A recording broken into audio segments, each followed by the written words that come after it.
fingers you have used to dial are too fat.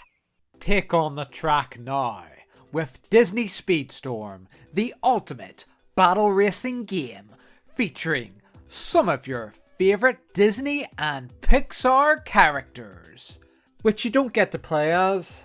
Hope you like Mickey Mouse, aka Mario, aka Mr. Bland, because that's all you get for a while.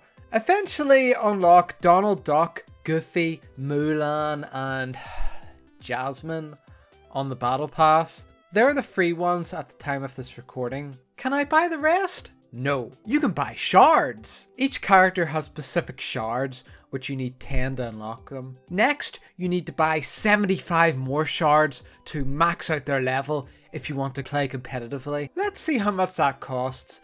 I need to spend £18, which is over $20. Ooh, hot deal.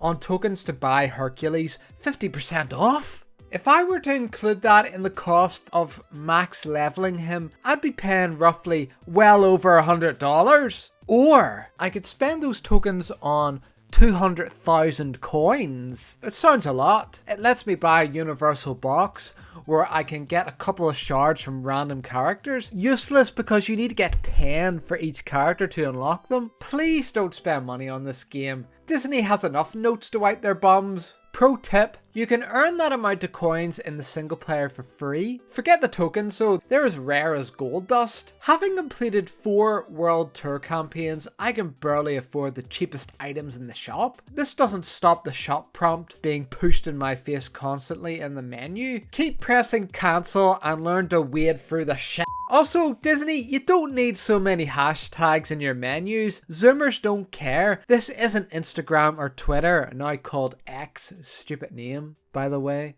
If Disney wanted to be slightly less scummy, they could offer 7 free characters to use from the start, and the other 30 could be bought at any time for $2. So if a player wants all the characters, they pay $60. I still wouldn't say it's a good deal, but at least it makes sense. Unfortunately, Disney Speedstorm is always online, despite the beefy single player. Races are typically 2 laps and they start at a snail's pace. You need to spend at least a few hours leveling up your character to go at decent speed. Even if the constant turbo boost generated by drifting or grinding on rails. Speaking of which, it's difficult to spot the animation showing when you're able to boost from drifting. Daft, considering Mario Kart 64 had a better indicator in 1996, which games like 1999's Crash Team Racing built upon further, though I'm sure you Zoomers don't recall those games. I like the 3 options you have with each weapon pickup: shoot forward, backwards, or charge it up. These cause different effects. For example, with a mine, you can throw it short range, charge it for a longer range, or throw it behind you. It's cooler than it sounds. The AI racers are easy if you're on the same or higher level on them. They're not very smart. I've seen complaints about rubber banding, but given how easy the computer is, I can see why. You must play single player for a few hours before unlocking the Battle Pass and multiplayer. I think they did this so players are at least half competent behind a wheel. It doesn't bother me, but it got up some people's goats, I noticed online. Single player is best for leveling up characters if you want a chance to win online. You won't win most of the time, but you won't come last either, unless you're not very good. The race achievements are so easy, I wonder why they even bothered. More World Tour campaigns will unlock over the coming months, or if you're watching in the future, they're all here, or this game could have been taken offline for all I know, who's to say. Bizarrely, a lot of these levels only let you play as an Aladdin character. It's like Disney saying, we know you don't want to play as Jasmine, which we give you for free. Buy the gold pass to unlock the genie. No! It doesn't matter how much I want to be blue. I'll stick a Princess Peach damsel in distress pretty girl if I have to. My other freebie, Mulan, would have been a better choice to play since she's more of an independent tomboy, but I digress. Characters spout the same lines before the race starts, which grates fast, especially with Mickey and Goofy. I like Donald's constipated quacking though. Disney Speedstorm is made by Gameloft, creators of the Asphalt racing series. It uses the same engine, which I found out through research. I honestly wouldn't have noticed. I played tried Asphalt 9, which is incredibly arcadey, but it's not a kart racer. I guess the nitro boost is similar, that's all I can say. Online, I can find matches in about 15 seconds, then I have to wait another minute for the race to start. The problem of having limited free characters is most people are the same character. Seriously, Donald Duck needs to be nerfed of his fancy shield. Most of the races, you're swarmed with Donald Ducks, even though you level up the characters individually online. It'd be better if there was a list of all the characters that the players choose from, so there's no duplicates in a race, but then it wouldn't be a gacha game.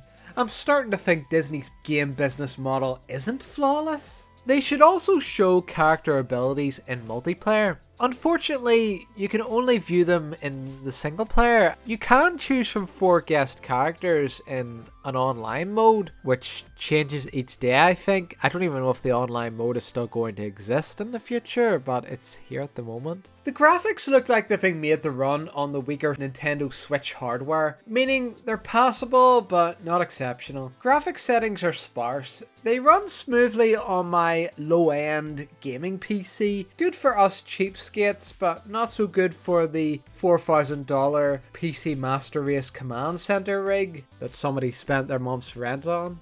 The racetracks are diverse, colourful, and overall visually appealing. I also approve of the level designs. Plenty of branching paths throughout. Always nice to have choices. Also, the fan service is top notch. Each track has a Disney series theme like Toy Story or Hercules. The black and white cinema from the old Disney shorts was a pleasant surprise. I'm not a fan of the Disney models. The Toy Story ones in particular look a bit off. The only technical issue I have is the odd game crash before or after a race, so no progress is lost. It didn't happen very often. Speedstorm's 12 racetracks is a bit sparse, seeing as Mario Kart set the standard of 32 racetracks since Wii, not including Mario Kart 8's DLC tracks. I do notice inspiration from Mario Kart 8's level design. There's even the odd anti-gravity section. Cheeky Gameloft. I'm guessing a few more tracks are coming, as well as some free female characters. Don't quote me on that. Is the future gonna be all girl? I can only hope. Occasionally races have gimmicks like floating objects which make it slightly less easy. Unfortunately, there's no slipstream when behind a vehicle, which 99% of racing games have incorporated since the year 2000. Oh wait, that's in the follow the leader mode, which has my arch enemy arrows on the road. Follow the leader, follow the leader. Occasionally, now and again, your cart will get stuck. You can boost away or wait a few agonizing seconds for it to blow up. Why Speedstorm doesn't let you reverse, like basically any other racing game, is beyond the scope of this video, because I have no idea. At least you can hop and punch other racers. Some songs are forgettable while others are great. The latter being the Hercules songs, but not the modern remixes. The Zoomers would probably like that though. Also, the developers forgot to include sound effects in the Hercules racetrack. Like when you smash a pot or a piece of furniture, it should be an easy fix. Other levels, sound effects are fine. Don't know why they forgot to do it in the Hercules level. There's 37 characters from 11 different franchises, which is a lot of characters for such few franchises. Only a small handful are free. Since this is a celebration of Disney, I hope they add more. Series like The Incredibles, Pinocchio, Peter Pan, 101 Dalmatians, Inspector Gadget, Star Wars, the Marvel Cinematic Universe, the list goes on. I think they should have had more series, but only one character with each, apart from Marvel because of the fast race superpowers. Give them a few. This would have made the roster more diverse and appealing to players, and yes, they're still doing a good percentage of female characters before anybody throws that debate at me. And you can't complain they don't have the license fees because Disney owns all these franchises. Disney Speedstorm is a decent free-to-play kart racer, but it won't give Nintendo any sleepless nights. You know what they say, you get what you pay for. That said, if you don't own a Nintendo, it's a nice alternative and free. No, you didn't spend any real money in this game. You avoided entering your payment information like a responsible person, right? If you like Disney and aren't tempted by in-game purchases, give it a go. And you may have to stick a wee bit of the grind through it, but it'll be worth it. Speedstorm's decent, but it could have been great. Walt Disney's rolling in his grave. Steam reviews generally say it's a good kart racer, predatory, pay to win, microtransactions in the online multiplayer. That essentially sums it up. And my favourite review, since nobody will read the reviews, I'll say in this review I'm gay and I love cross-dressing as a femboy.